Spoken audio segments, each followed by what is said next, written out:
Let's take a look at the pound-for-pound rankings. We've got Vasyl Lomachenko at the top. Guys, do you agree with that? I do, for me. Three-weight world champion in something like 12 fights. Yeah. Doesn't get...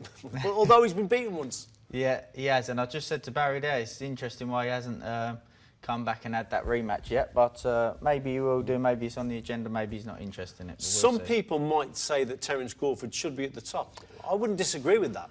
I think Crawford is a phenomenal fighter, but you could even argue that Alvarez goes above him. I think, you know, could you got to look on who they've boxed and who they've been up against. And if Crawford's boxed some really fantastic fighters, Alvarez, even though I thought he lost twice to Golovkin, he still beat him on paper.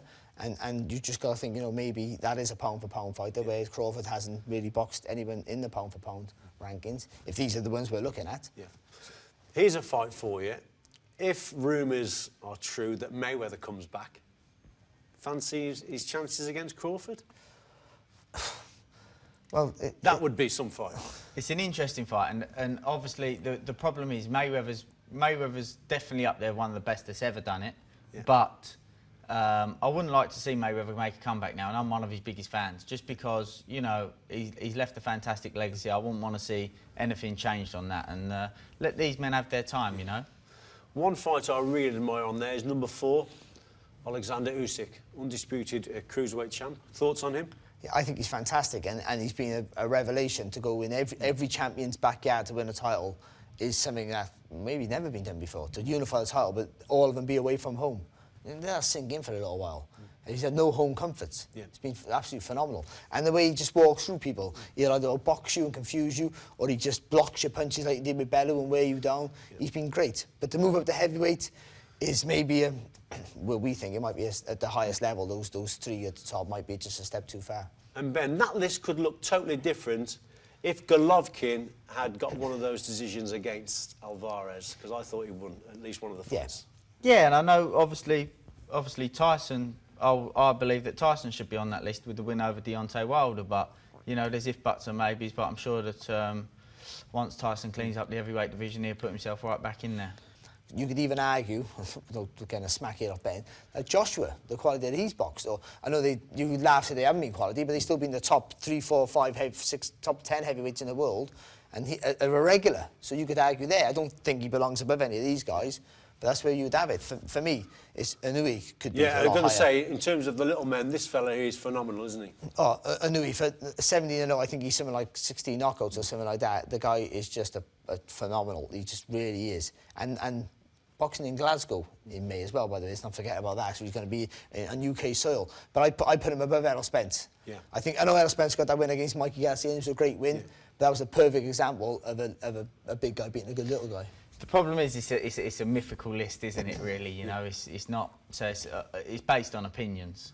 Do you think Errol Spence has earned his place at number 5 there?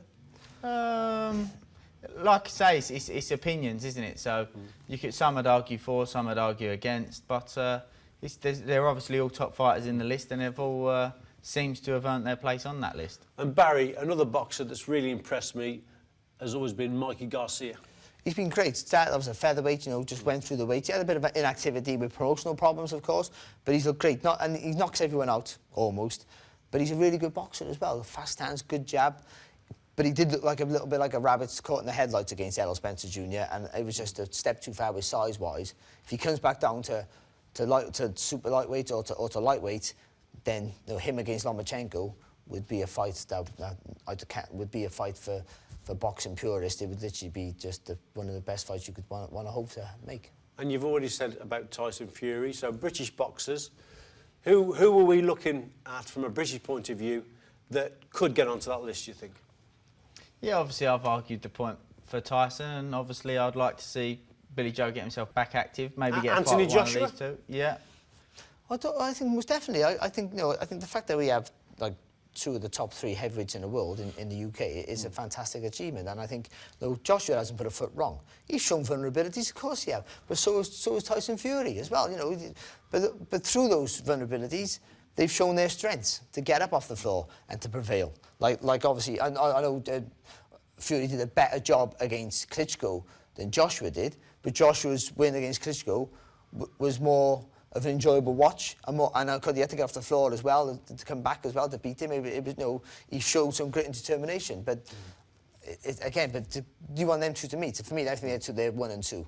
And you can do whoever you think who's top 1, they're 1 and 2, and they're 2 want to meet. And if they were to meet, then they go in the top 5 of this division for sure, this pound-for-pound list. Well, it's exciting times indeed, isn't it, fellas? I'm looking forward to the fight. Thanks, guys. Well, that's all we've got time for this week, but we're really looking forward to an exciting fight that's bound to keep fight fans on the edge of their seats. Crawford Khan, April 20th, BT Sport box office. Don't miss it.